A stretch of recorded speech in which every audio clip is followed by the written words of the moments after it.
Welcome, everyone. Thank you for tuning in to this recording. This is our winter training conference. It's a pre-orientation webinar.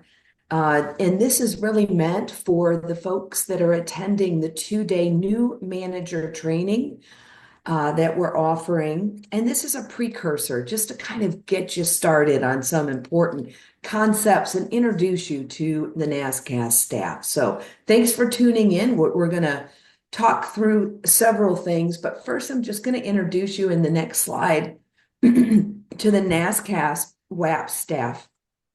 So my name is Andrea Schroer. I'm the Weatherization Director at NASCSP. And I apologize a little for my voice this morning. Please bear with me. I am joined today by Jonathan Ballou, who is the Senior Program Manager for Weatherization, and Claudia Torres, who is the Senior Program Manager for the bill. We also have Bryce Nguyen, who is our WAP Program Analyst, and Kai Garvin, who is our WAP Workforce Program Specialist. So that makes up our WAP staff. We are spread out all over the country, which is really wonderful. I'm here in Atlanta, Georgia. Bryce is in New York City. Claudia Torres is in Columbus, Ohio. Kai Garvin is in Colorado, and Jonathan Ballou is in Helena, Montana. So we're almost representative of all the different regions that we represent as NASCSP, and we're thrilled to have you on board. If you're new to the weatherization in the last year, this is going to be a wonderful training for you to attend. Even if you've got 2 or 3 years experience, I always find going back over some of the basics is helpful to reinforce concepts. And the program itself is deep and can feel complicated, but we're here to offer support. Our NASCSP staff has a really nice blend of technical expertise and program management expertise, and we're available for one-on-one coaching and training. So if you ever feel lost or overwhelmed, you've got our contact information. Feel free to reach out to us. So with that, I'm going to walk you through the agenda for this pre-orientation webinar. First, we're going to talk through NASCSP, right? We are your member organization for weatherization. We're going to talk about the conference, what you can expect if this is your first conference. Then we're going to delve into just a little history and background of weatherization, so you understand how this program has evolved. We're also going to go into the key roles and responsibilities, everything from Congress all the way through the Department of Energy, the grantees, and even our clients have a role in the success of weatherization. And then we're going to talk through funding and legislation. We'll help you understand the statute, regulations, and rules, WPNs and guidance issued by the Department of Energy. And then we're going to highlight several of the NASCSP resources for you today. So in the next slide, I just want to let you know, NASCSP, the National Association for State Community Services Programs, has been around almost as long as the weatherization program. We just celebrated 48 years. And I would say that our services fall within 4 major quadrants. The first is training. And we do this through 2 week-long conferences. We have one in the winter, which is almost always in Arlington or DC. And then we have another one in the fall. It's usually in September, and it revolves around the country and usually looks for a host state. So those are 2 week-long. And then we have trainings and webinars virtually that we offer. We do anywhere from 5 to 8 virtual trainings a year, in addition to our quarterly member webinars. All of the trainings and conferences and offerings and resources can be found in our bi-weekly WAP e-news that we put out. So if you're not on the WAP e-news or you're not getting it, it comes out every other Wednesday at 5. Email me at ashore@nascsp.org, and we'll make sure that we get you set up. The next area is research, and we do this through several methods. We have an annual funding report, which is one of our biggest research deliverables in weatherization. We also do timely surveys based on member requests. We just did one on the new optional budget categories, for example. We also provide research in analysis. We do this with LIHEAP state plans. We do this with the DOE formula state plans. The next area that we focus on is advocacy. We have been advocating for years on behalf of our membership for program improvements in the weatherization. And in a few slides, we're going to talk about the impact and effect that some of the advocacy success has had.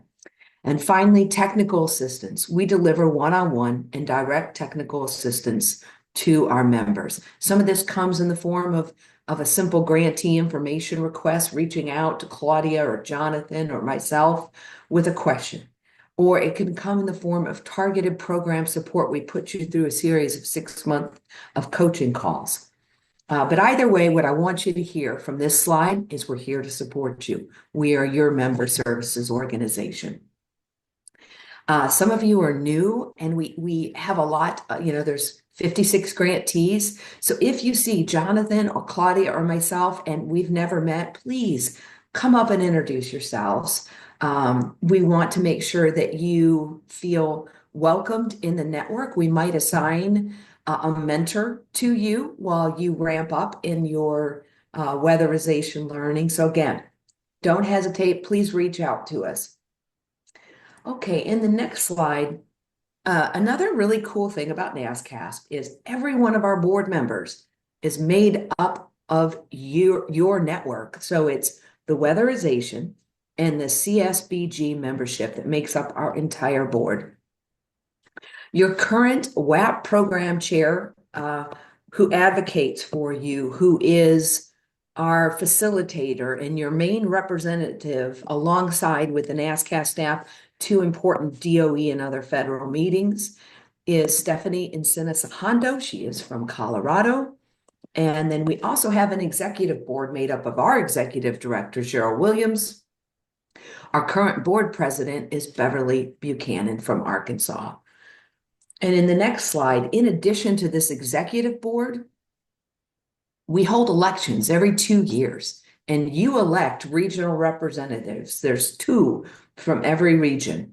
If you haven't met your regional representative, reach out to any of us on this call and let us know. We'll get you hooked up because they're having their own independent regional calls, which is, we've heard wonderful things about this. It's been very beneficial to have conversations with other folks that are directly impacted in your region and have similar conditions. So let us know if you're not on those calls. We'll get you hooked up. And then in the next slide, I just wanted to give you a little overview. So we have federal partners that we work very closely with. The number one federal partner we work with the most is the U.S. Department of Energy. And this is where the funding and the rules, mostly the rules for this program, are established with the U.S. Department of Energy. But we don't have just one federal funding source in weatherization. We are fortunate to have multiple federal funding sources. We also receive a significant portion of weatherization funds that come in through LIHEAP, the Low Income Heating Energy Assistance Program, and that is run through the U.S. Department of Health and Human Services.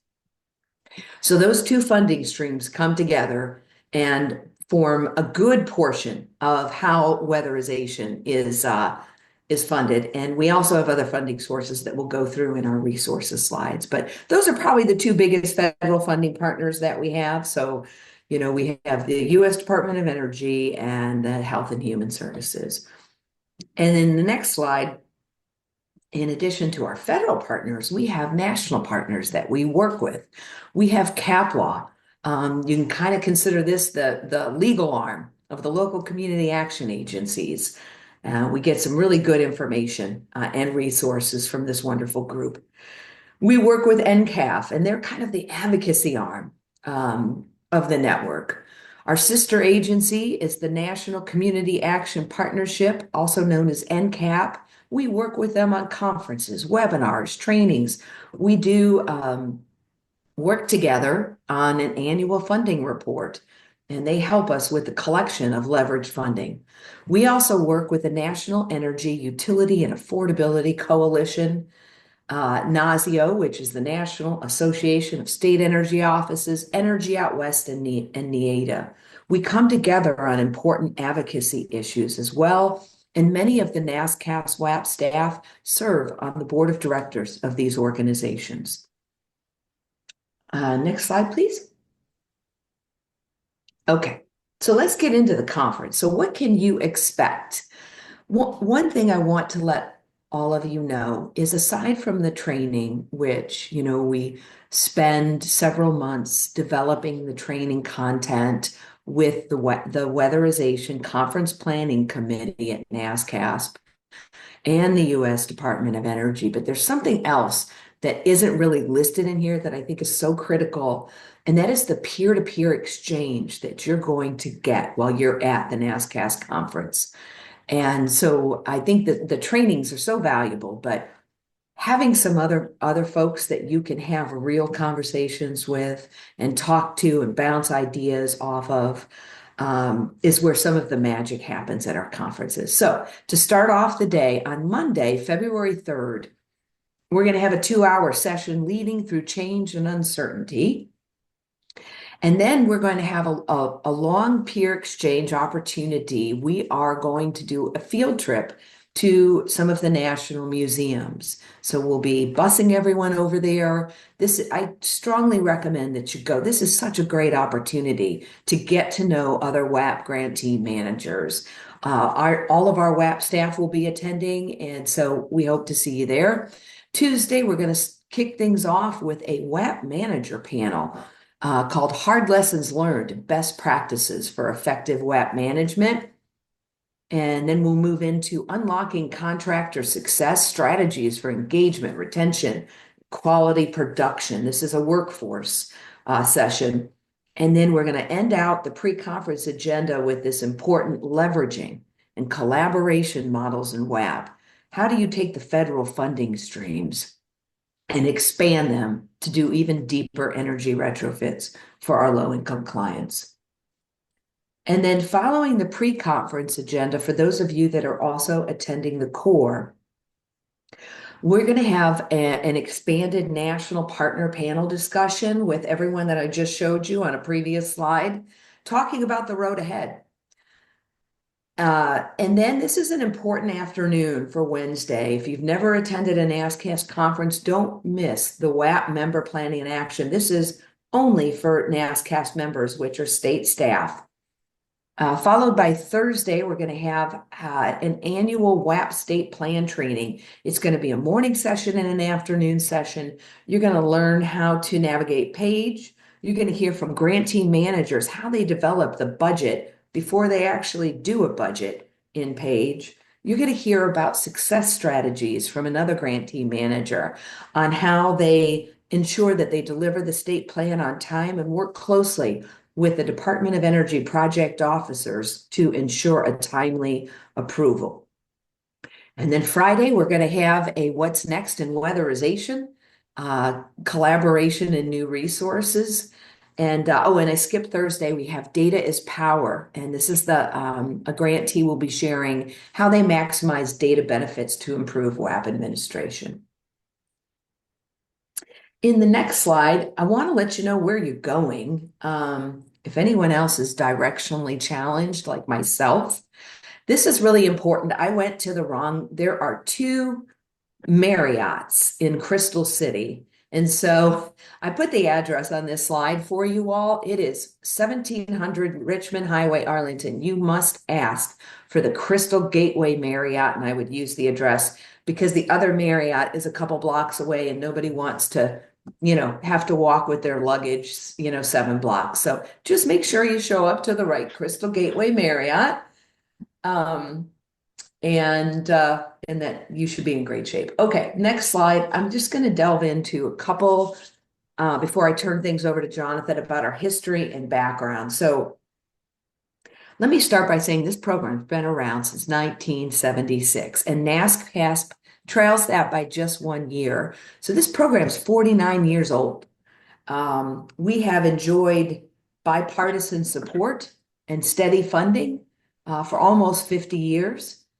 And, every October, we actually get to celebrate the work of weatherization of everyone that works all across this country. This program's in every single state, in every island, territory, and district.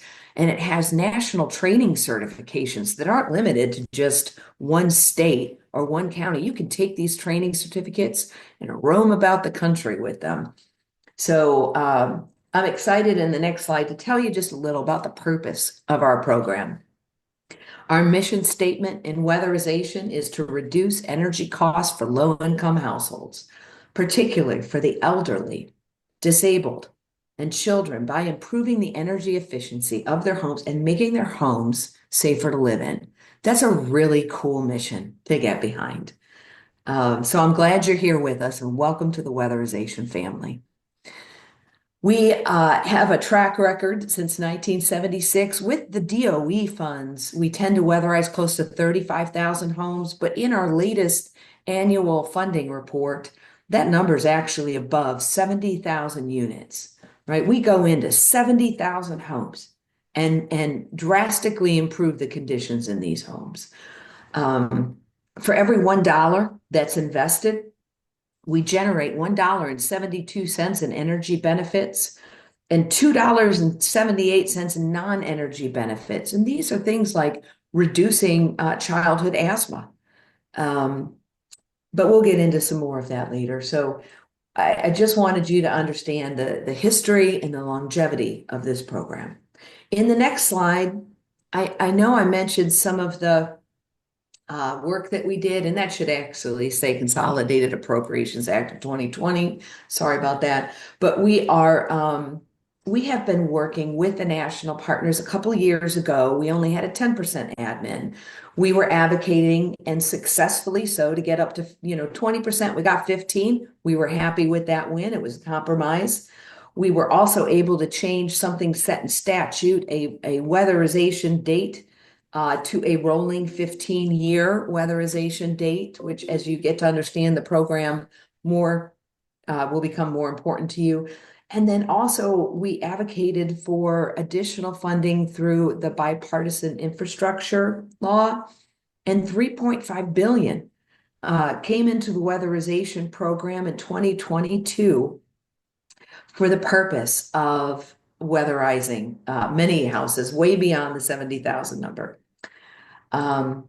Okay, so what does weatherization look like? And I'm going to show you just at a glance in the next slide, kind of how the program operates. So we're going to go into more detail on this, but just for a basic understanding, let's start at one end with Congress. And by the way, every one of these roles within this slide has to do its job for weatherization to take place. Every one of them, including Congress. Congress has a job. They have to create a budget and pass a budget. So we rely on them for our annual appropriations and also for the authorization of the weatherization program itself. So when Congress appropriates funds each year, that then flows down to the federal partners that we mentioned, goes to the Department of Energy. They take those funds, and through an allocation formula, they disperse the funds to all of the grantees through a formula allocation. Another important role, they provide important grant guidance, everything from state plan application guidance to TNTA, training and technical assistance guidance, you name it, they have guidance out there. They also approve all of the state plans and work closely with each grantee on monitoring of the program. Then it flows down to the grantee level. That's likely most of you at the state level. And your responsibility, one of your biggest responsibilities, is submitting an annual state plan on time, which we have 2 sessions on Thursday. And then for the purpose of ensuring that the subgrantees are delivered timely funding so that there's no service interruptions or breaks in the service providers doing the weatherization work, you are responsible for holding public hearings and leveraging other funds and managing overall the grant award in accordance with all the DOE regulations. Next, we flow down into the local providers. This can be community action agencies, other nonprofits, local governments.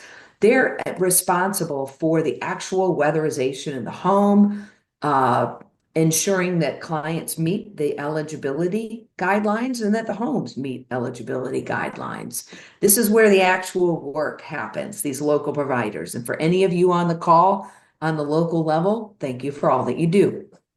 And finally, then there's the low income clients themselves, and they have a role in this as well. They have to make application for weatherization services. They have to ensure that we can come in and do the work and also inspect the work. And this could include final inspections from both the local level and the state level. So in a nutshell, that's kind of the WAP landscape at a glance. And I'm going to pass it over to Jonathan now to talk through some of the very specific roles of each of these, starting with the Department of Energy and moving down to the grantee and subgrantee. So I guess, Jonathan, feel free to take it away. Right. Thank you so much, Andrea. Hello, everyone, and welcome. So I'm going to go into a little bit more detail of some of those roles that we saw on the previous slide. So starting with DOE, often we think of DOE as kind of the rule maker. The vast majority of the rules that we have come from DOE. Along with that, those rules are how we develop our state plans and our programs. And so DOE will continually release grant guidance throughout the year. These come in the form of WPNs, Weatherization Program Notices, and Weatherization Memos. And these are distributed throughout the year, and they are the updates to the program that need to be incorporated into your program. DOE is also responsible for approving each individual grantee plan annually. And these plans that the grantee develops essentially spell out how the program will be operated. And so DOE needs to review and approve those to ensure that the grantee at the state level is in compliance with the federal rules. Another very important part of DOE's role is the distribution of funds. As Andrea mentioned, this is based on a formula. So it's sort of an algorithm that kind of tells, with a total allocation, how much will go to each state. And as I'm sure you're all aware, the timely distribution of funds is critical to the success of this program. And so we do rely on DOE to get the funds out in a timely manner. Then the grantees do need to get those grants out to the subgrantees in a timely manner. And then finally, grant compliance. So DOE's role as sort of the owner of this program is to ensure that it is in compliance with federal statutes and the guidance distributed by DOE. And in order to do that, the main opportunity for them to ensure grant compliance is through monitoring.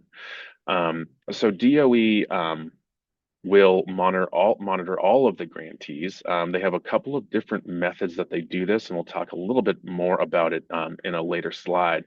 But essentially, it's on DOE to ensure that the program is operating appropriately, and they would have to answer to Congress about that and provide reports to Congress.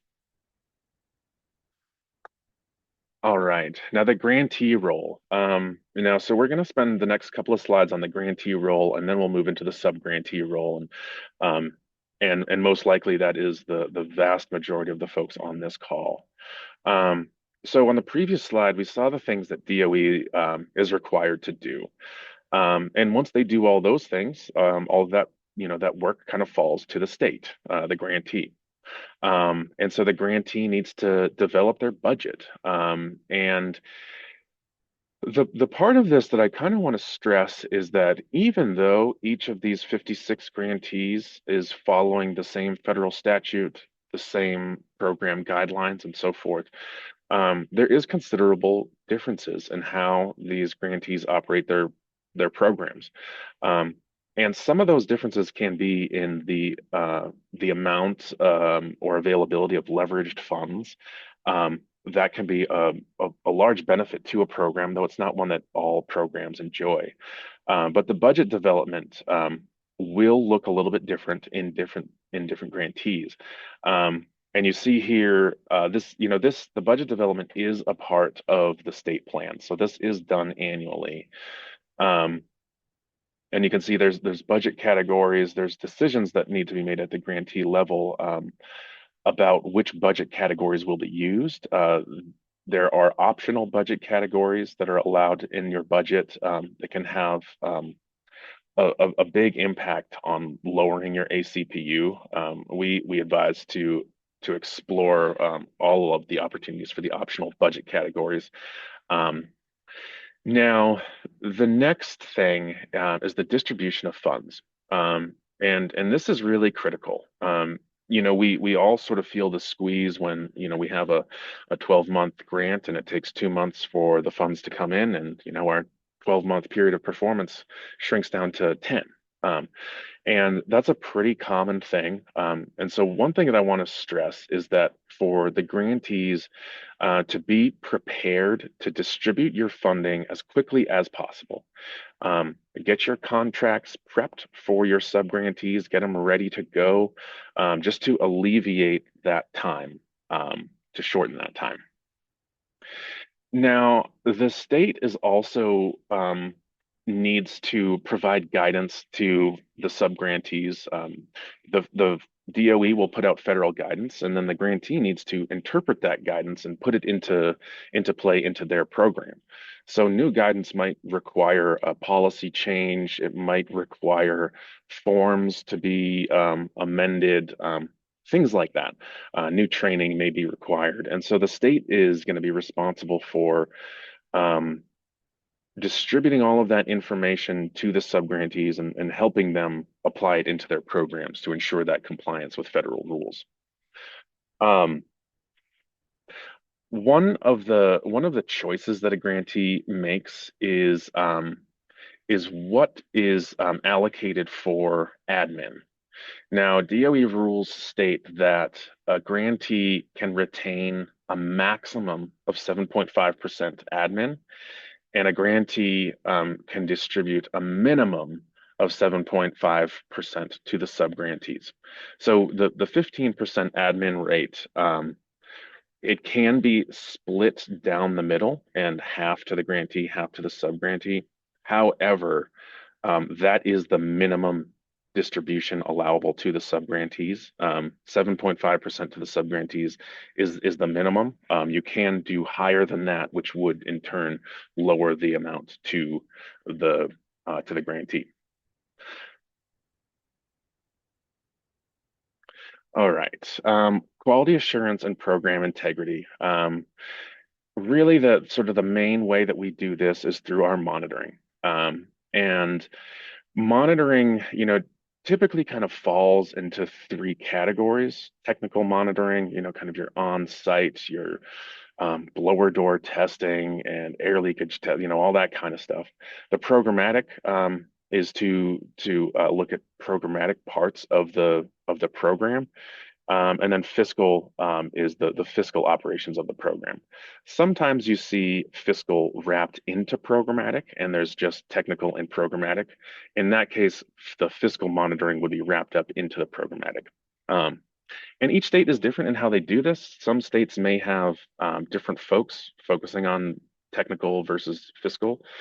Some states have their monitors kind of cover all aspects. It really does depend on your staffing rate at the state, how much production you have, and so forth. The annual plan development, this is um, an annual requirement. Each year, each grantee does need to put in their state plan. There are a lot of parts to the state plan. And so you can see here on the slide, there is a link to the state planning timeline template. And this is something that we have on our website that is a project planning template. It lists um, the vast majority of the tasks associated with the state plan in a timeline and allows you to assign those tasks to different people. When you open that document, you'll see that it's a long list of tasks, and there may be some that aren't captured that are specific to your state that you need to do, but it should give you a really good idea of the timeline necessary to do the annual plan. Um, all right.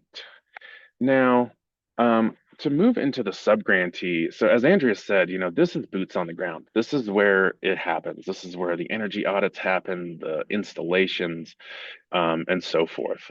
So this is, an absolutely critical part of the program, and it's the subgrantees that operate in every single county in the United States to serve the 56 grantees all throughout our country and territories. Um, so the subgrantee, this is also where the vast majority of the client interaction happens. All right. So this is kind of the face of the program, the interaction, and which is a really important part.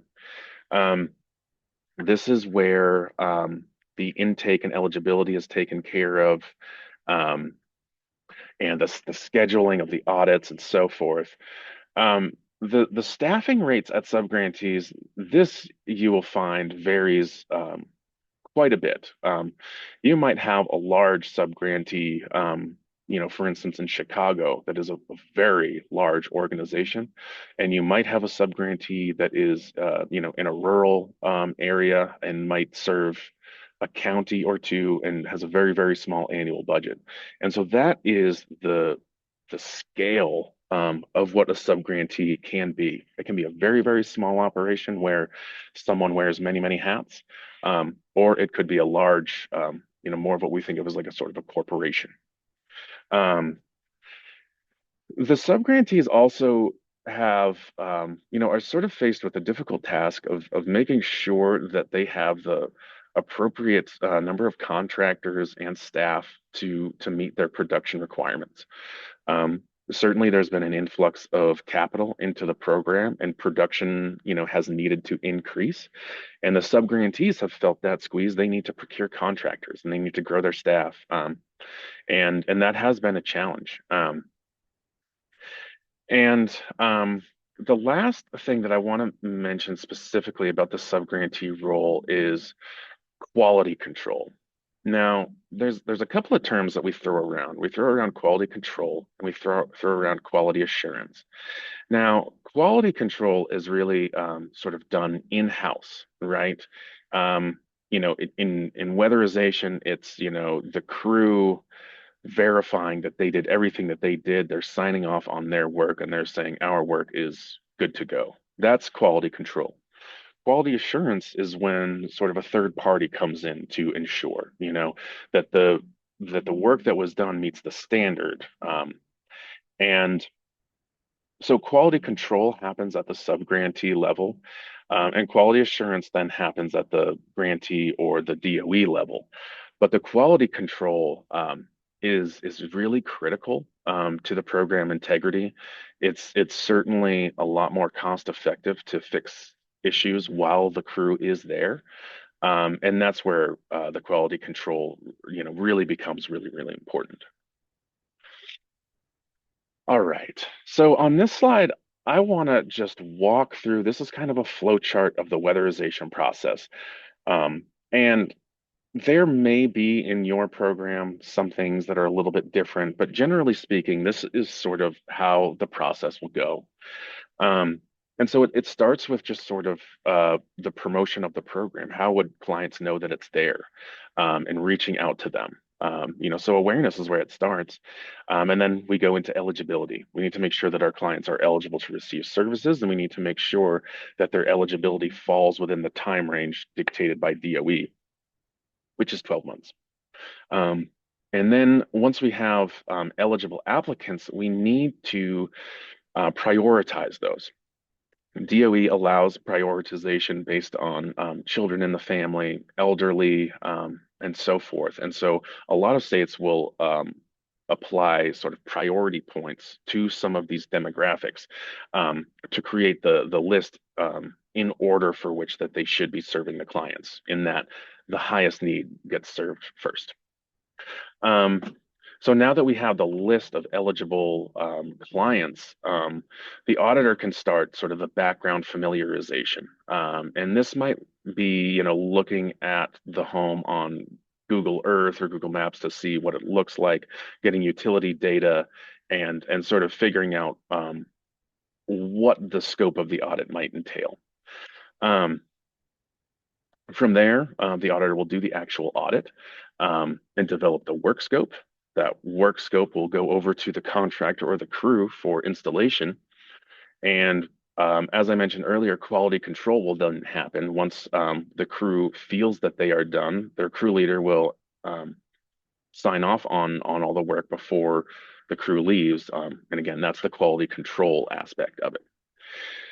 Um, And then there may be an additional final inspection at the agency level, not in all cases, and that might create an opportunity to follow up with the client or to rectify issues. Um, and then these next two, these are in a different color because these are not necessarily required.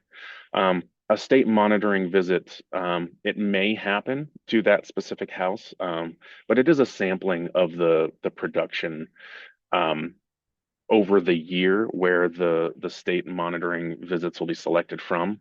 So it might not be selected for that. And then further, the DOE site monitoring, even fewer of the total production number would be encompassed in that. So even less of a chance there. But as you can see, with these different boxes, in many cases, this is the changing of hands of a client file. And so with a flow chart of this variety, we can apply this to our system and see where we can find bottlenecks in the process and how to alleviate those. All right. So I'm going to get started on some of the funding and the legislation of the weatherization program. As Andrea mentioned, the weatherization program has been around the block. We are approaching the 50-year anniversary of the weatherization program. And I think that that's particularly impressive based on the mission that we follow for the WAP program was spelled out in 1976 in the Energy Conservation and Production Act. And the language that was developed in 1976 has served us even through today, through countless technological advancements. Um, we are still operating the program that was set forth in 1976, which I think is really impressive.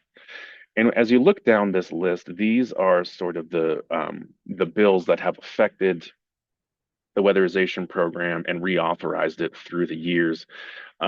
You can see here the most recent reauthorization was the Appropriations Act of it was 2020, but it sort of went into effect, in 2021. So often we have that confusion there. But the important thing to note is that we are going to need to seek reauthorization for the program as its most recent reauthorization will expire soon. Now, as far as authorization, so as you saw, Congress passed a law in 1976 to authorize this program. Um, and essentially what that means is it lays out the congressional intent to have this program, to reduce energy. Now, Congress sort of needs to reauthorize these programs to ensure that they still fit the need of the country. And so that's where we need to seek reauthorization from Congress, essentially for them to say, yes, we are still on board with this program. Let's keep it going. And so that will be one of the advocacy efforts, well, that we are working on now is the reauthorization of the weatherization program.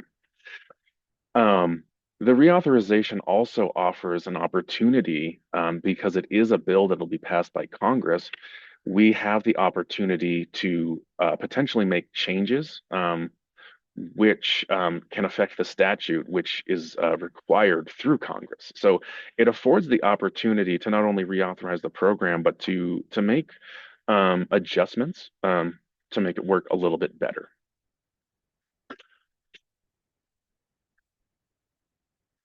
All right. Now, WAP bill. So originally, 3.5 billion was the amount that was going to be infused into weatherization as a result of the bipartisan infrastructure law. Some of that DOE was going to retain for their TNTA efforts. Um, some was set aside for the enhancement and innovation grants, and then some for the CERC grants. It's important to note that in this last year, each uh, bill grantee received their 50% allocation.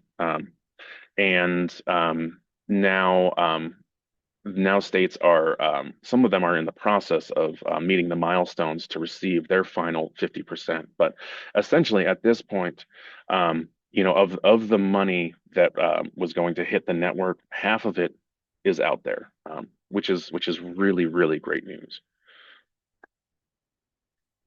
All right. So for the 24 appropriations funding, I guess I just want to back up for a quick moment and just talk about the fact that at present, WAP is operating under a continuing resolution, which means that Congress was not able to pass a full budget. Um, and what they essentially said is they pass a continuing resolution that says, like, we can't get the full budget together, but can we keep moving these programs forward? Um, and so we do need Congress to pass a budget, but we are able to operate in the interim um, through continuing resolutions. For the 24 appropriations funding for weatherization, um, 326 came in, and which was largely flat compared to 23. 10 million was retained for TNTA by DOE. Um, the allocation was 30 million for WRF. For those of you that remember, in 22 was the first year for WRF, and it received an allocation of 15 million. The following year in 23, it received 30 million, and in 24, 30 million again, which we are really, really happy to see. And also want to stress that the continued use of WRF funding is the best way to ensure that it will be present in the future. We want to show Congress that those funds are necessary, um, and really point to the great work that they are able to provide. Um, and off the top of my head, I believe it was around 6,000 homes in program year 23 that received WRF funding that then were able to move on and to get weatherization, um, which is impressive. 6,000 of those homes that were in absolutely dire straits have now been weatherized. And that's just an incredibly encouraging thing to discuss. The 24 appropriations also included 19.5 million for E&I grants and 6.5 million for CERC grants. Now, that is just what's coming from DOE or appropriated from Congress to DOE. However, as we've talked about earlier, we also have a large funding source through LIHEAP. And states will describe in their LIHEAP state plan how they plan to address weatherization with the transfer funds from LIHEAP. In some states, the LIHEAP transfer is larger than the DOE amount. So LIHEAP is a very large funder for the weatherization program and does stand to offer some of the flexibility in those funds that DOE is not able to offer. And so LIHEAP it's just an enormous part of this program, even though it sits in a different department. It really is, it really allows us to to do some of the things that we wouldn't be able to do with DOE funding alone. All right. So this is a really, really important slide, and I want to take just a minute here. So there's a lot of rules that we follow in weatherization, and some of those rules come from different places. And if that rule comes from the federal statute, from the legislation, it can only be changed through legislation by Congress. There are rules that are in 10 CFR 440 and 2 CFR 200. Those are also rules that must be in line with the federal statute. Um, However, those can be changed through a rulemaking process. Um, and then grant guidance, that's what we see with the WPNs from DOE and the memos. Um, and these can't contradict any of the rules above it, but it does provide more guidance. Now, grant guidance is going to be the easiest to change. Regulations will be more difficult. It requires a formal rulemaking process. And then federal statutes, those are changed with an act of Congress. So it's important to note that if you have an issue with a program, it's important to find out where it comes from. Because if it comes from a federal statute, really you are looking at an advocacy effort to get that changed. You're talking to Congress people about introducing a bill to change that, right? So much more difficult, and that's where the reauthorization um, affords that ability to make some of those changes because it is an act of Congress. Oh, I suppose I pass it off to Claudia here to go into a little bit more definition about what I was just talking about. Thank you, Jonathan. So can you hear me? Okay. Let me, before I start, thank you. Yes, so as Jonathan was saying, so federal statute are things that can be changed through an act of Congress. Here is kind of just a little bit more definition on so the things that are in there. It creates the weatherization assistance program through a federal statute that is listed there. And then, as he mentioned earlier, regulations that are in the CFRs can have additional information, and then grant guidance has additional information even further. As you are aware, the last reauthorization is set to expire this year, so we are up for reauthorization this year in 2025, and it's something that we will move towards to ensure that the program continues. This just gives a little bit more information on that. Next slide, please. So kind of just drilling down again on the federal statute, as Jonathan said, we need, depending on what it is you would like changed in the program, kind of need to figure out where those program instances come in. Knowing what you can and can't change in certain instances kind of shapes the conversations you're having and who you're having those conversations with. So knowing, you know, the average cost, the ACPU, it's not something that can just be changed, with a WPN, even though they update the number through a WPNs, that doesn't mean that can be changed to the 12,000 that, that we wish it was. However, with reauthorization and that federal statute, that is a conversation we can have at that time so that we can have that number increased in the federal statute. So next slide, please.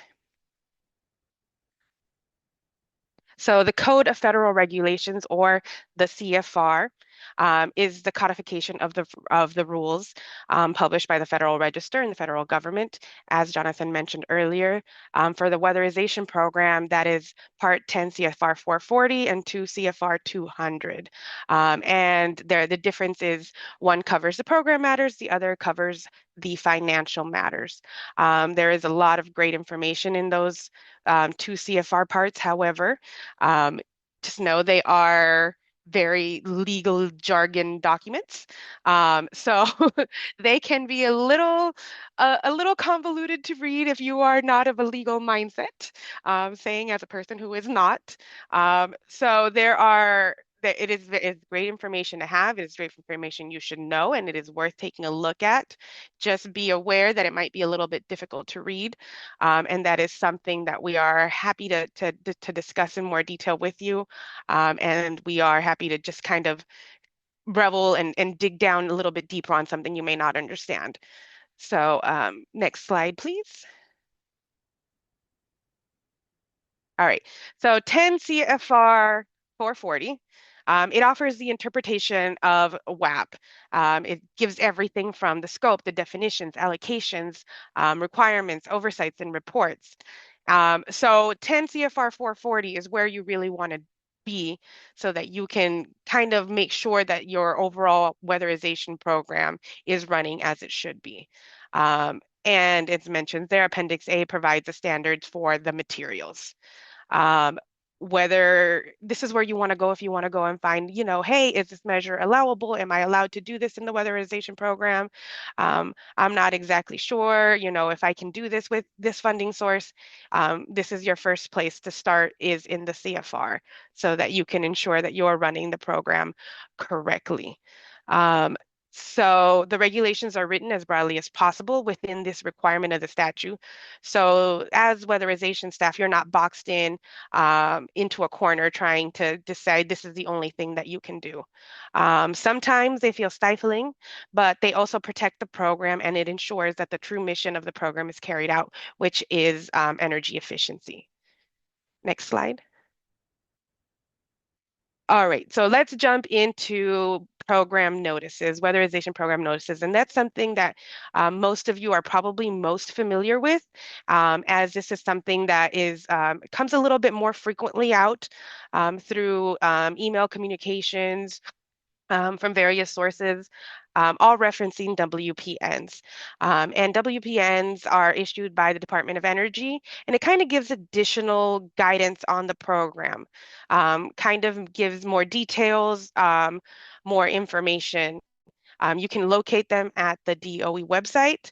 And one thing about these grant guidances is that it is not to contradict either the regulation or the statute. It just kind of reflects and refines the program further. Something came out, what does that mean? Here is where you get that definition a little bit more. It gives you more details. This can be provided, WP events can be provided at any time. There was a time in our recent future where WPNs came out one a day for like a week or two. Things are just happening in the moment, questions are arising, and this is the fastest way to get information out to the network quickly as possible to kind of dispel any questions or uncertainties that there may be. Next slide, please. One of the most recent WPNs is this WPN here that was released on November 1st, 2024, WPN 25-1. And it is the 2025 grant guidance for the next program year. Listed here are all the attachments that are within that WPN. As Jonathan mentioned, we are under a continuing resolution in 2025. So you are to use, when creating your state plan documents, the allocations from 2024. However, there was an update done on the allocation sheets using WAP Memo 139. It updates as he mentioned, it was a formula. It updates the formula to decide how much funding goes to certain states. The formulas that were updated had some factors within them, population factor, climate factor, and the residential expenditure factor within the formula were updated. Thus, the formula was updated. So keep in mind, yes, you are using last year's allocation, but it may have changed because those factors have been updated. So you are to reference WAP Memo 139 when updating your state plan allocations for this next program year. Next slide, please. All right, another WPN that has come out is one specific to the BIL program. As Jonathan mentioned, we're just going into more detail about it. WPN 20, I'm sorry, BIL 7, it extended the remaining 50% of fundings to the agencies. It extended the period of performance 2 additional years to June 30th, 2029. It extended the ACPU instead of those 5 years. It extended it to the average of the 7. It now it put the additional funds into the state's pocketbooks, for lack of a better term. But in doing so, it does not mean that the milestones you were supposed to meet have gone out the window. You still need to meet your milestones. So in order to ensure that you have the money, however, the money isn't being spent prior to those milestones, that last 50%. So they have put the funding in a ASAP process, the automated standard application for payments approval process. So what this is just an additional spreadsheet, and it can be found with this WPN, as well as SF4 Form 270. Those two will be needed to be submitted with your ASAP payment process to your technical monitors or admin monitors, your project officers, so that they can review and ensure that you still have not met the milestones, but you are not requesting funds above that 50% that before reaching all those milestones. So those two items need to be submitted to your project officer when submitting for reimbursement. Next slide, please. So WAP Memo 131 discusses those milestones. So once you've met all these milestones, you get together with your project officer and you say, I've met all these milestones, release the last 50% of funds without the contingency of the ASAP program. Once all of these milestones have been met and it has been approved, you will then come off of that ASAP program. You will no longer need to do that extra Excel spreadsheet or that extra SF form. And you will go back to reimbursing in a normal way that you are used to. But all of these milestones do need to be met before that can occur. So that is just listing what those milestones are. Next slide, please. And we are happy to talk about those if you have any questions, because that is new guidance on both state plan and milestones and ASAP systems. So if you need that, reach out to us. Also, now we also have some resources. Some of your resources are the people on this call at your service should you need them. But we also have resources that you can just locate on our website. Our website has kind of two phases to it. We have an outward facing website that just kind of has information to anyone. And then we have a member only website that is just for you, our members, that has additional information locked behind our member portal that requires the login information to reach. Next slide, please. So some of the things on our website, Andrea at the beginning discussed kind of, the 4 pillars of what we do here at NASCSP. Some of those are our research. We have a wonderful data analyst who just kind of delves into a lot of our state plans, a lot of the light heap, the weatherization, kind of just does research, kind of gets information on where we're at as a nation. How are we doing? Here as an example of one of those visuals that are easy to kind of just delve into. You can hover over any one of the states and kind of see, how much WAP funding that state has. You can see what their production is, how many units they are doing. So it is very interactive for you to use. These are great tools to use when it comes to having conversations at the state level or local level, kind of like, I would like additional funding.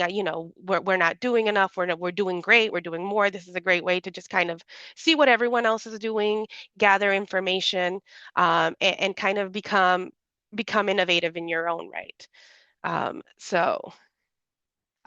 As you mentioned, there was 30 million appropriated for weather readiness funding, and that doubled from the 22 of 15 million. So we want to make sure that in order to receive the funding going forward, we want to make sure we're spending the funds. The best way to say, hey, I need more is by running out of it. So this is a great way to show who's spending and where we're at on that scale. Next slide. Um, this slide here kind of just captures how much funding weatherization has. As Jonathan mentioned, depending on some states, we get quite a bit of funds from LIHEAP. Sometimes those LIHEAP funds could be greater than the DOE funds that we receive. With the WAP BIL funds coming in, that is no longer the case. The largest amount of funds we receive are from DOE thanks to those BIL funds. But some of these other funds could be anything from utility funds, state funds that you may have in your area. And that makes a nice little chunk as well of funds. So as you can see, DOE formula before we had the BIL was just a drop in the bucket compared to the additional funds that we have to kind of do the most with this program, to expand the reach of the program and impact and weatherize that many more homes. So here's just kind of a snapshot of those funds as of 2022. Next slide, please. Additionally, we have had an analysis of the PY23 state plans. We are currently underway on an analysis of, did I get tongue twisted? Analysis of the 24 state plan. So this will be updated forthcoming. So there will be updated figures. But some of the things that we analyze within the state plan is just kind of to see, who's using the optional budget categories, which budget categories are you using? As we mentioned, those have been expanded for this year.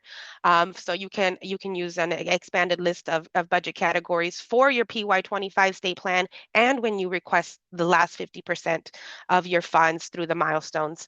And we at NASCSP strongly suggest that you use all of those optional budget categories. Should you use all those optional budget categories, and that lessens the burden on your ACPU because it takes those funds out of your ACPU and puts them over here in the other pot of funds, and it doesn't impact that. So in a way, you're helping yourself by using those optional budget categories. And if you're not exactly sure what it is your state does, because that's a different office, you might have a fiscal person, and you might be the program manager, and maybe that conversation hasn't happened. This is a great way to go in here and make sure that your state is using all of them to its maximum abilities. Also, this analysis also says, who's using categorical eligibilities by state, who's using LIHEAP, who's using HUD. We've gotten the USDA one here recently as well. And even though those WPNs, those options have come down the pike, it is incumbent on you, the state manager, to add those into your state plan so that you can have the ability to then use them. So if you say this WPN came out, but you forgot to add it to the state plan, or you just didn't think, you can go here and say, I need to add them. If for whatever reason, at the state or anywhere else is like, well, we don't want to do this. We don't want to use LIHEAP eligibility. Why would we do that? You can bring this map and say, look, the country is doing it. There are one, two, or three of them who are not, and we're one of those, and we're staying behind by not adding those simple checks so that we can get as many people on this program as possible. So these analyses are to your benefit. Use them as a tool. We will are happy to see you guys use them. If you have any questions, anything else you would like to see in our analysis, please let us know while we're analyzing the next one. Um, but these resources are there at your disposal should you need them at any point. Next slide, please. In addition to the WAP state plans, there is also an analysis of the LIHEAP state plans. So various data points are included here, who's using what rules? Are we using WAP rules? Are we using LIHEAP rules? Are we using mostly WAP? Are we mostly LIHEAP? What exceptions? If you're not entirely sure, you can go to our maps, see who's doing what. And then we also have a copy of the state plans, the WAP state plans on our website. And my neighbor is doing something different. I'm in Ohio. I see Indiana is doing something different. You can go into Indiana state plan and see what how their program is doing and what's different, and kind of get ideas from one another. As I mentioned earlier, use this tool as a way to have the difficult conversations. Our state might only be taking a 5% transfer, and I see the nation as a whole is taking a 12 to 15% transfer from LIHEAP. Um, I would like our state to be on that level of the rest of the country. You can bring these tools with you to have those conversations and kind of show this is what we're doing as a country. We need to be level with the rest to make this program as successful as possible. So we do have an analysis of the 24 LIHEAP state plans on our website now. So that is up to date. And you can go in and kind of just toggle through the boxes there on top, and it changes the information there for you depending on what it is you're looking for. Next slide, please. As I mentioned, these are great kind of tools to have in your arsenal should you need to have difficult conversations. One of the examples is, the LIHEAP WAP benefit per household. How much LIHEAP do you use to spend on a home? Right now, if you put LIHEAP and WAP together, their maximum benefit and the medium amount is $12,000 per home. We know our ACPU is at 8,000, but if you use that additional transfer of funds and kind of put those funds with our DOE funds, most of these states in the median is doing about 12,000 in measures in their homes. So you can use these tools to have those conversations. You can see here, 32 grantees do not limit the amount of LIHEAP funds you can be expended in a household. Hey, I'd love to know how they wrote that in, how they got that through. We have those copies of those plans so that you can see that wording and kind of, no need to recreate the wheel. Someone else has already done it. Take advantage of the information that we have available for you to use to make your job easier, and to make sure that we are helping as many people as possible. Next slide, please. Now, this web page here is near and dear to my heart as I am the BIL manager. So this is a BIL specific information and resources page. We are steadily adding additional information to this web page, kind of as Bill gets underway and really starts to ramp up.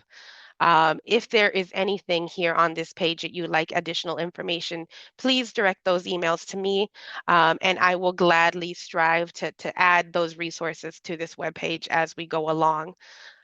We are growing this webpage. There is additional information. We are adding things. Oh, it's on the next slide. Will you go to the next slide, Jonathan? I was good. We are adding things to this webpage, such as RFP templates and other resources. We have a couple of templates, procurement and RFP templates on our website already. We have one for a data management system. We have one for a contractor if you'd like to look for additional contractors, or a technical monitor or a QCI inspector, and you need to RFP for that, we have a template on our website so that you can use at your disposal. Just kind of edit it to your agency and go from there. We also have examples. I know once you've reached those milestones and you're requesting the last 50% of the funds, you will need to do a revision of your plan and resubmit.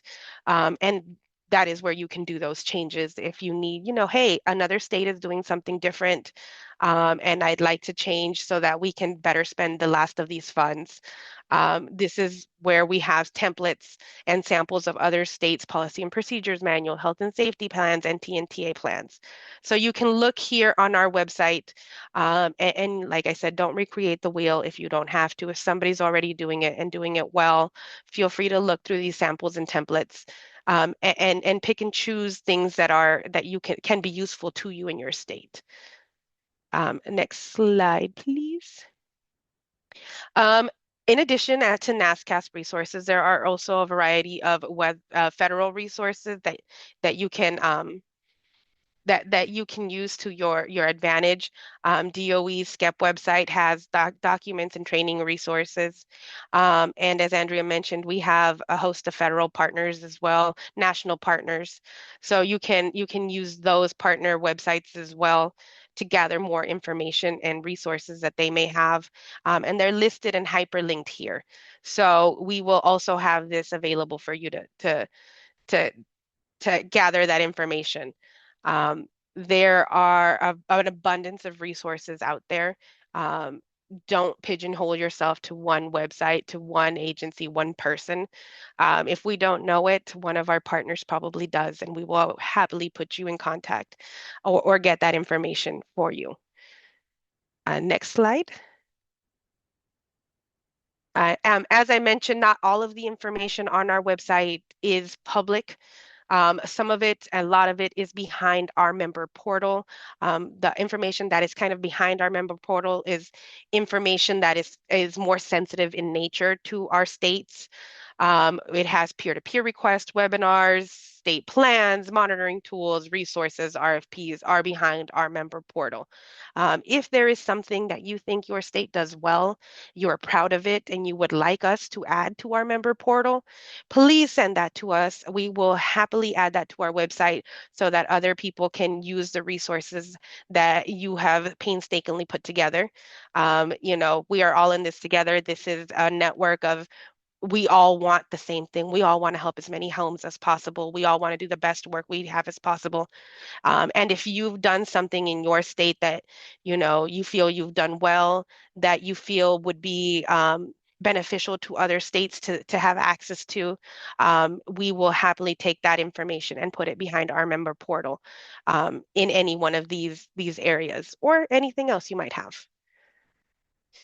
Next slide. And as you know, this is just a list of all of the terminology and acronyms that we use. We're good for using all of these letters and jumbled up. And sometimes as a new manager or as new to this program, you may not know what they all mean. So here is a nice little list of what these acronyms are, what they mean, and kind of just differing names that they might go by. BIL, IIJA, IRA, oh my goodness, it's all these numbers, all these letters, and they might mean the same thing. So here is just a list of these acronyms. I'm sure there are many, many more that we use that are not listed here, and we will be happy to clarify those should you have any questions. Next slide. And that, in a nutshell, is it. I thank you once again for joining us today and listening to this pre-conference webinar. We are excited to see everybody next week in Arlington. I am newer to the NASCSP staff, so please don't hesitate to come up and introduce yourselves to me or anyone, ask questions, give us your cards, send me your email, stop me in the middle of the hallway. We are happy to help. We are there to be a resource should you need us. And excited to see everybody. Thank you all so much. I had just a couple of things that I just wanted to reiterate before we go. And as you see on the bottom here, And I just want to reiterate this because I have made this mistake. We are going to the Crystal Gateway Marriott. Crystal Gateway Marriott. There is a Crystal City Marriott that's a block away. And you, believe me, you can walk there with your suitcase if you make the mistake, but Crystal Gateway, that's our stop. Um, you can access it from the metro. It's one stop from DCA if you're flying in there, which is kind of the way that I prefer to do it. Though, as I recall, the Marriott does operate a shuttle, which has taken me to the Crystal City Marriott. But anyway, be aware of that. And then I also just want to really, really stress we went through a lot of resources. And I want to remind everyone to please come up to us at the conference.